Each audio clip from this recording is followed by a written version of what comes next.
ਦੋਸਤੋ ਕਹਿੰਦੇ ਨੇ ਨਾ, ਮਾਪੇ ਤੈਨੂੰ ਘੱਟ ਰੋਣਗੇ, ਬਹੁਤੇ ਰੋਣਗੇ ਦਿਲਾਂ ਦੇ ਜਾਨੀ। ਕਮੀਲਾ ਪਾਰਕਰ ਬਰਤਾਨੀਆ ਦੀ ਮਲਕਾ ਬਣੀ ਤੇ ਸੁੱਤੇ ਫਟ ਵੀ ਜਾਗ ਪਏ, ਸਾਵੇ ਹੋ ਗਏ ਤੇ ਕੁੱਲ ਆਲਮ ਦੇ ਲੋਕਾਂ ਕਮੀਲਾ ਪਾਰਕਰ ਨੂੰ ਘੱਟ ਚੇਤੇ ਕੀਤਾ, ਬਹੁਤਾ ਯਾਦ ਕੀਤਾ ਲੇਡੀ ਡਿਆਨਾ ਨੂੰ, ਜਿਸ ਦੇ ਨਸੀਬੇ ਮਲਕਾ ਹੋਣ ਦਾ ਤਾਜ ਨਹੀਂ ਸੀ, ਤਾਜ ਲੇਖੇ ਪਿਆ ਕਮੀਲਾ ਪਾਰਕਰ ਦੇ। ਆਓ ਤੇ ਫਿਰ ਜਾਣੀਏ ਇਹ ਕਮੀਲਾ ਪਾਰਕਰ ਕੌਣ ਹੈ। ਦੋਸਤੋ, ਪ੍ਰਿੰਸ ਚਾਰਲਿਸ ਦੇ ਕਿੰਗ ਚਾਰਲਿਸ III ਬਣਨ ਤੋਂ ਬਾਅਦ ਕਮੀਲਾ ਪਾਰਕਰ ਬਣ ਗਈ ਮਲਕਾ ਬਰਤਾਨੀਆ। ਮਲਕਾ ਐਲਿਜ਼abeth II ਦੇ ਤਖਤ ਤੋਂ ਤਾਜ ਸੰਭਾਲਿਆ ਜਦ ਹੋ ਗਏ 70 ਸਾਲ ਤੇ ਉਹ ਹੋ ਗਈ ਮਿਹਰਬਾਨ ਆਪਣੀ ਬਹੂ ਕਮੀਲਾ ਤੇ, ਜਿਸ ਦਾ ਵਿਆਹ ਹੋਇਆ ਸੀ ਪ੍ਰਿੰਸ ਚਾਰਲਿਸ ਨਾਲ 2005 ਵਿੱਚ। ਮਹਾਰਾਣੀ ਨੇ ਕਹਿ ਛੱਡਿਆ ਕਿ ਉਹਦੇ ਪੁੱਤਰ ਪ੍ਰਿੰਸ ਚਾਰਲਿਸ ਦੇ ਰਾਜਾ ਬਣਨ ਤੇ ਮਹਾਰਾਣੀ ਹੋਵੇਗੀ ਕਮੀਲਾ।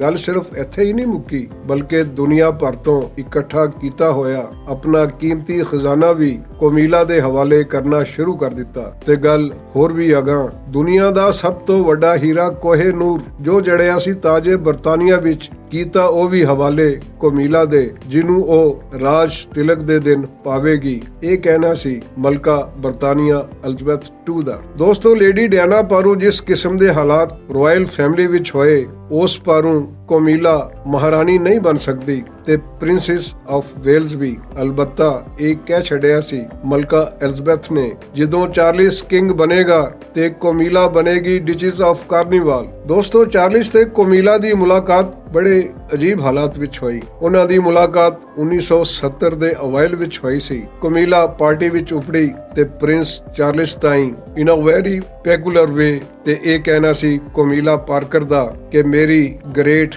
ਗ੍ਰੈਂਡਮਦਰ ਤੇ ਤੇਰੇ ਗ੍ਰੇਟ ਗ੍ਰੈਂਡਫਾਦਰ ਇੱਕ ਦੂਜੇ ਨਾਲ ਪਿਆਰ ਕਰਦੇ ਸਨ। So how about it. ਤੇ ਦੋਸਤੋ, ਕਮੀਲਾ ਦੇ ਸਾਹਮਣੇ ਕੌਣ ਸੀ? ਉਹ ਸੀ ਪ੍ਰਿੰਸ ਚਾਰਲਿਸ, ਦਿਲ ਫੈਂਕ ਆਸ਼ਿਕ, ਭੰਵਰਾ ਸੁਰਖ ਗੁਲਾਬਾਂ ਦਾ, ਖਾਬਾਂ ਦਾ। ਤੇ ਜਾਣਦੇ ਹੋ ਫਿਰ ਹੋਇਆ ਕੀ, ਹੋਣਾ ਕੀ ਸੀ? ਚਾਰਲਿਸ ਫੈਲ ਇਨ ਲਵ ਰਾਈਟ ਅਵੇ ਤੇ ਇਹ ਇਸ਼ਕ ਚੱਲਿਆ 2 ਵਰੇ ਤਾਈਂ। ਕਹਿੰਦੇ ਨੇ ਖਿਆਲ ਸੀ ਸ਼ਹਿਜ਼ਾਦਾ ਚਾਰਲਿਸ ਦਾ ਉਹੋ ਹੀ ਤੇ ਹੈ ਕਮੀਲਾ, ਜੋ ਰਾਣੀ ਹੈ ਉਹਦੇ ਦਿਲ ਦੀ, ਉਹਨੂੰ ਕਿਉਂ ਨਹੀਂ ਮਿਲਦੀ? ਉਹਨੂੰ ਹੀ ਤੇ ਪ੍ਰਪੋਜ਼ ਕਰਨਾ ਚਾਹੀਦਾ ਹੈ। ਮਾਮਲਾ ਸੀ ਸ਼ਾਹੀ ਖਾਨਦਾਨ ਵਿੱਚ ਇੱਕ ਹੋਰ। ਕਹਿਣਾ ਸੀ ਮਲਕਾ ਐਲਿਜ਼abeth II ਦਾ ਤਾਜੇ ਬਰਤਾਨੀਆ ਕਮੀਲਾ ਦੇ ਸਿਰ ਤੇ ਨਹੀਂ ਸੜ ਸਕਦਾ, ਚਾਰਲਿਸ ਨੂੰ ਵਿਆਹ ਕਰਨਾ ਚਾਹੀਦਾ ਹੈ ਕਿਸੇ ਹੋਰ ਦੇ ਨਾਲ ਤੇ ਕਮੀਲਾ ਉਹਦੀ ਬਹੂ ਬਣਨ ਦੀ ਅਹਿਲ ਨਹੀਂ। ਤੇ ਫਿਰ ਰਸਤਾ ਲੱਭਿਆ ਇੱਕ ਹੋਰ, ਦੋਨਾਂ ਪ੍ਰੇਮੀਆਂ ਨੂੰ ਇੱਕ ਦੂਜੇ ਤੋਂ ਵੱਖ ਕਰਨ ਦਾ, ਕੱਖ ਕਰਨ ਦਾ, ਤੇ ਕਲਿਆ ਪ੍ਰਿੰਸ ਚਾਰਲਿਸ ਨੂੰ ਮੁਲਕੋਂ ਬਾਹਰ ਤੇ ਭੱਜ ਪਾਇਆ ਰਾਇਲ ਮਿਸ਼ਨ ਦਾ। ਚਾਰਲਿਸ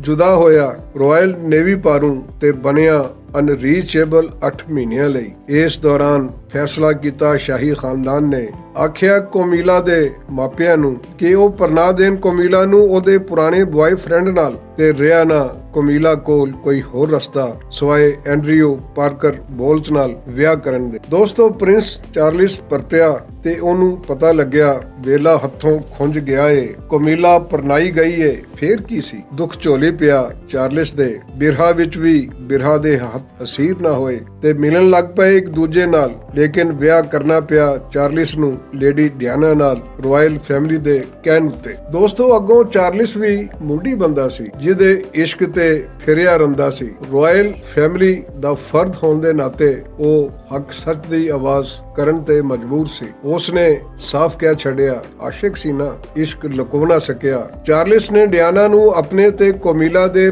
ਪਿਆਰ ਨੂੰ ਲੁਕੋਇਆ ਨਹੀਂ। ਡਿਆਨਾ ਤੇ ਚਾਰਲਿਸ ਦੇ ਕਈ ਸਕੈਂਡਲਸ ਬਣੇ ਤੇ ਅੰਜਾਮ ਇਹ ਹੋਇਆ ਦੋਨਾਂ ਵਿਚਕਾਰ 1996 ਵਿੱਚ ਤਲਾਕ ਹੋ ਗਏ। ਦੋਸਤੋ, ਪ੍ਰਿੰਸੈਸ ਡਿਆਨਾ ਦੀ ਫਰਾਂਸ ਵਿੱਚ ਮੌਤ ਹੋਈ ਇੱਕ ਹਾਦਸੇ ਅੰਦਰ। ਫਿਰ 2 ਵਰੇ ਲੰਘੇ ਸਨ ਕਿ ਕਮੀਲਾ ਤੇ ਚਾਰਲਿਸ ਵਿਖਾਈ ਦੇਣ ਲੱਗ ਪਏ, ਨਾਲੋਂ ਨਾਲ ਦਿਲ ਵਿੱਚ ਲਈ ਪੁਚਾ। ਕਮੀਲਾ ਸਮਝੋ ਪਰਤ ਆਈ ਚਾਰਲਿਸ ਵੱਲ 2003 ਅੰਦਰ। ਉਸ ਵੇਲੇ ਤਾਈਂ ਕਮੀਲਾ ਤੇ ਉਹਦੇ ਸ਼ੌਹਰ ਐਂਡਰਿਊ ਦੇ ਰਸਤੇ ਵੱਖੋ ਵੱਖ ਹੋ ਚੁੱਕੇ ਸਨ। ਮਲਕਾ ਐਲਿਜ਼abeth II ਨੇ ਚਾਰਲਿਸ ਤੇ ਕਮੀਲਾ ਨੂੰ ਵਿਆਹ ਕਰਨ ਦੀ ਇਜਾਜ਼ਤ ਤੇ ਦਿੱਤੀ, ਪਰ ਸ਼ਰਤ ਇਹ ਸੀ ਵਿਆਹ ਹੋਵੇਗਾ 2005 ਵਿੱਚ ਤੇ ਫਿਰ ਉਹਨਾਂ ਦਾ ਵਿਆਹ ਹੋਇਆ ਵੰਡਸਰ ਵਿੱਚ। ਪ੍ਰਿੰਸ ਚਾਰਲਿਸ ਦੇ ਪੁੱਤਰਾਂ ਵਿਲੀਅਮ ਤੇ ਹੈਰੀ ਨੇ ਵੀ ਕਮੀਲਾ ਨੂੰ ਕਬੂਲ ਕਰ ਲਿਆ। ਆਖਿਆ ਉਹਨਾਂ ਨੇ ਕੁਮੀਲਾ ਹੀ ਉਹ ਵੰਡਰਫੁਲ ਲੇਡੀ ਹੈ। She made our father very very happy, which is most important। ਵਿਆਹ ਪਿੱਛੋਂ ਮਿਲੇ ਕੁਮੀਲਾ ਨੂੰ ਉਹ ਸਾਰੇ ਖਿਤਾਬ ਜੋ ਲੇਡੀ ਡਿਆਨਾ ਨੂੰ ਮਿਲੇ ਸਨ। ਸਨੇ ਟਾਈਟਲ ਪ੍ਰਿੰਸੈਸ ਆਫ ਵੇਲਸ ਦੇ ਤੇ ਜਦੋਂ ਬਣਿਆ Prince Charles, king Charles III ਤੇ ਕੁਮੀਲਾ ਬਣ ਗਈ ਮਲਕਾ ਬਰਤਾਨੀਆ। ਗਵਾਚ ਗਈ ਡਿਆਨਾ ਦੀ ਕਹਾਣੀ ਵੇਲੇ ਦੀ ਧੂੜ ਵਿੱਚ ਰਹਿ ਗਏ ਹੋਕੇ ਤੇ ਹਾਵਾਂ, ਪਰਛਾਵਾਂ ਲੰਘੇ ਵੇਲੇ ਦਾ, ਉਜੜੇ ਦਿਲ ਦੇ ਬੇਲੇ ਦਾ।